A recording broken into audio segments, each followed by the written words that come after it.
No último vídeo, a gente começou a explorar alguns critérios ali para projetar um algoritmo guloso para o problema do escalonamento. E o que a gente fez foi focar em casos particulares para ganhar uma intuição ali do que seria melhor. A conclusão que a gente chegou, a partir de alguns exemplos, tá? Não é uma prova, mas nos guia a intuição, é que uma tarefa mais curta, uma tarefa com menor comprimento, eu devo colocar mais cedo, se o peso das tarefas forem iguais.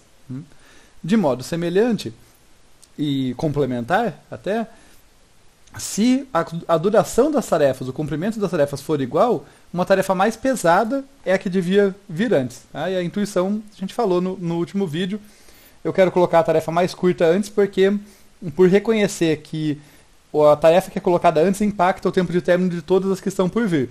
Portanto, se eu colocar uma compridona logo de cara, isso vai penalizar, tá, todas as demais. Pensa...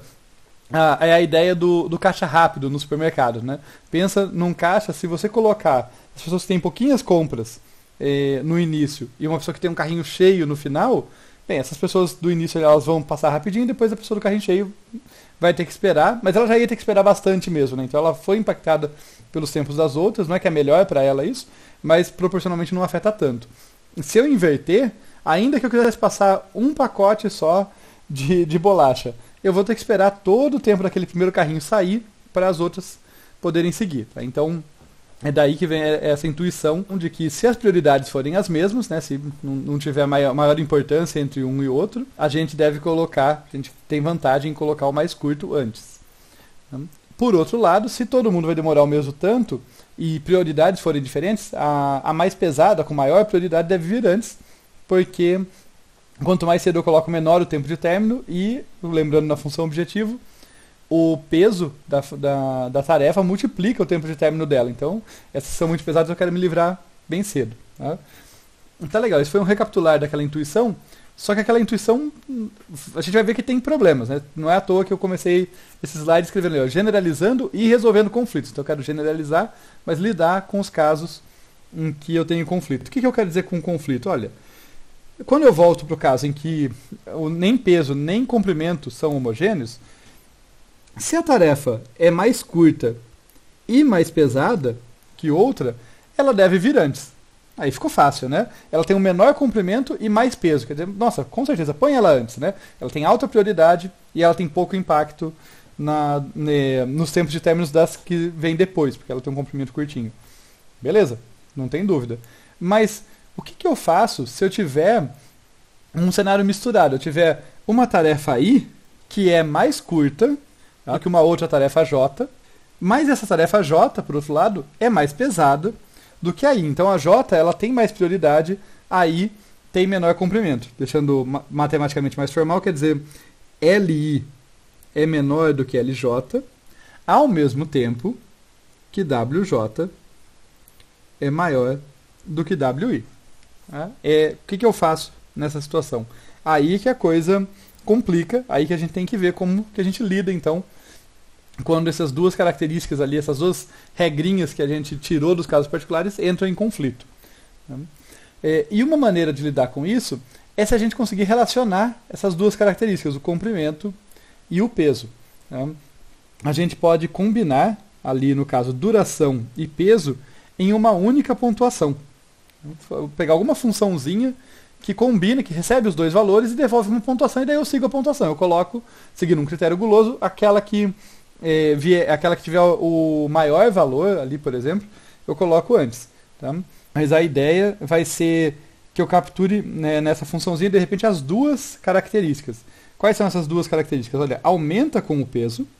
Então, ela tem que aumentar com o peso, porque a gente já viu que o peso é uma das características, então essa função, essa pontuação, ela vai ter que ser sensível ao peso. Quanto maior o peso, maior o valor da pontuação de um item, e ela diminui com a duração. Porque eu já vi também que eu gosto de colocar os mais curtos antes. Então, quanto maior a duração, perde pontuação. Tá? E daí, eu vou escalonar as tarefas em ordem o quê? Em ordem decrescente. Eu deixei para escrever essa palavrinha para destacar para vocês a importância de entender aqui. Por que é ordem decrescente?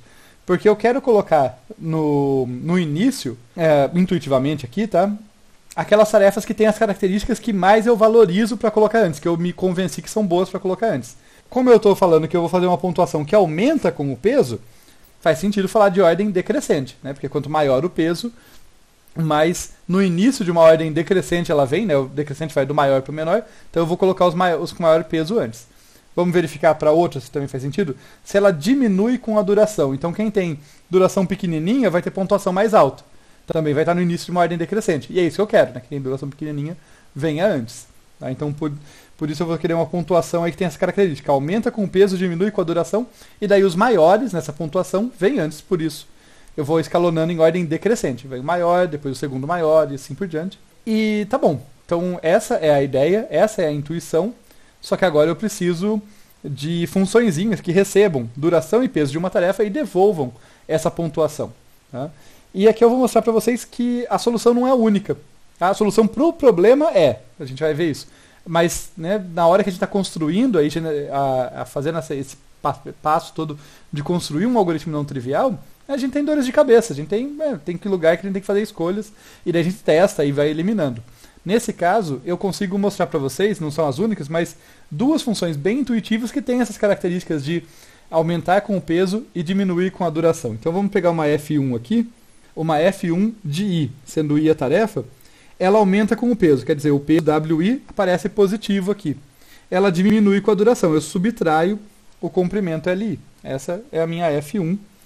Deixa eu deixar esse 1 bem claro aqui, não confundir com uma letrinha aí. E eu vou ter uma F2 aqui, que também tem essa característica. F2 de I, o peso aparece aqui positivo, né? E daí quanto maior a duração, menor a tarefa. Ao invés de subtrair, eu vou dividir.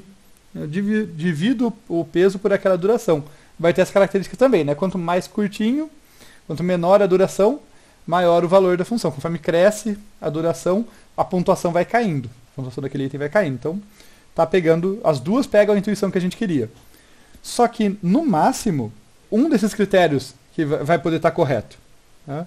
No máximo, um deles vai ser correto. E detalhe, talvez nenhum esteja. Tá? Isso é totalmente possível. Tá? Eu não estou dizendo para vocês, a gente não pode partir de antemão supondo que o problema vai ter um critério guloso que o resolva. Tá? Alguns problemas admitem critérios gulosos que o resolvem. Outros, só para dar um saborzinho para vocês aqui, o algoritmo guloso ele pode ser o que a gente chama de heurística. Ele vai produzir alguma solução, não necessariamente a ótima. Tá? Mas aqui a gente está querendo o critério guloso que resolve. Esse é um problema específico e outros problemas que a gente vai ver que tem esse que caem nesse caso. Ao longo desse curso, essa vai ser a ênfase no finalzinho, só que vai ter um sabor diferente. Então, aqui eu quero eu não quero só um que me dê um escalonamento razoável, eu quero o ótimo. Tá? E como são dois critérios diferentes, né, parece razoável, porque assim, olha, pelo menos um deles vai ter que estar errado. Talvez os dois tenham casos em que eles não funcionam, mas pelo menos um deles vai ter que estar errado.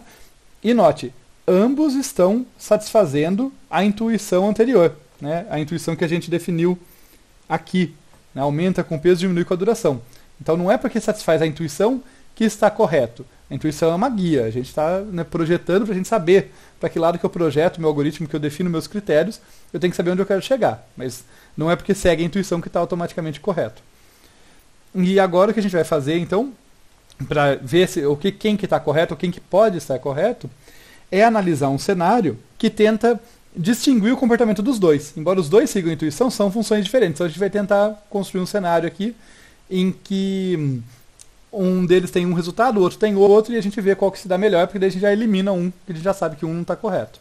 Tá? Então a gente quer construir um cenário em que eles têm comportamento distinto. Eu já adianto para vocês que a vida não é de bate-pronto, tá? Aqui é uma aula, então eu já sei um cenário. Eu vou mostrar para vocês um cenário, a gente pode discutir por que ele vai servir para distinguir. Mas construir esse tipo de cenário, né, para conseguir eliminar possibilidades usando contra-exemplos, que a gente chama, é uma coisa de tentativa e erro, é um esforço que você tem que pensar assim, constrói um cenário interessante, assim, você faz o papel do diabinho ali, sabe? Você quer quebrar o algoritmo, você quer mostrar que ele vai se dar mal. Então você tem um critério, escalona seguindo a F1, ou não, escalona seguindo a F2, e eu vou tentar um cenário em que elas se dão mal ali. Tá? Ou pelo menos uma delas se dá mal, no caso que a gente quer diferenciá-las. É tentativa e erro, você vai vendo. Tá? Mas aqui, para caber na aula, eu vou já cair num cenário que vai servir para a gente. E que cenário é esse? É um cenário bem simplesinho, tá? Em que eu vou ter aqui duas tarefas. No caso, uma tarefa I aqui, que vai ter LI igual a 1 e WI igual a 3. Tá? Uma coisa que eu já sei sobre esse cenário, aliás, para ajudar a gente, é que eu vou ter que variar tanto o comprimento quanto o peso. Né? Porque se um dos dois for homogêneo, eu sei que os meus critérios ali vão dar certo, né? Porque a gente já viu que nos cenários homogêneos a coisa parece que funciona.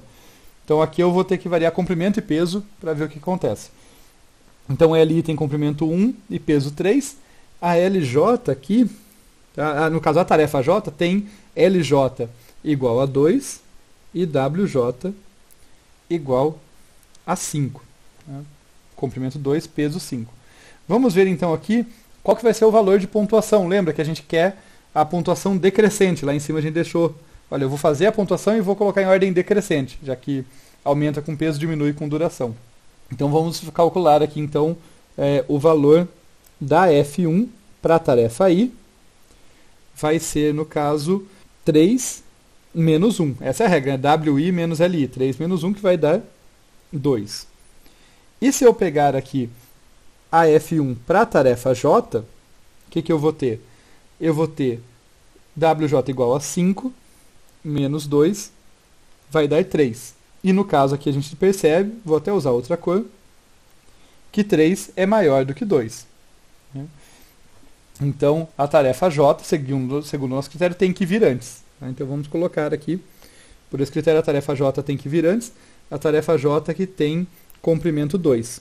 Então aqui vem a J, a tarefa I tem comprimento 1, e daí a gente vai ter o tempo de término. Né? O tempo de término da J é 2, o da I vai ter que esperar a J terminar e depois ela ocorrer, então o tempo de término vai dar 3. Qual vai ser o valor da função objetivo?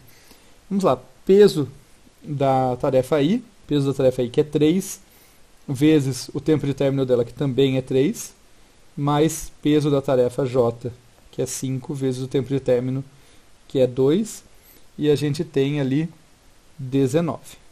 E aí, então aqui calculamos o que esse critério aqui da função 1 nos diz para fazer. Vamos ver aqui o que o critério da função 2 nos diz.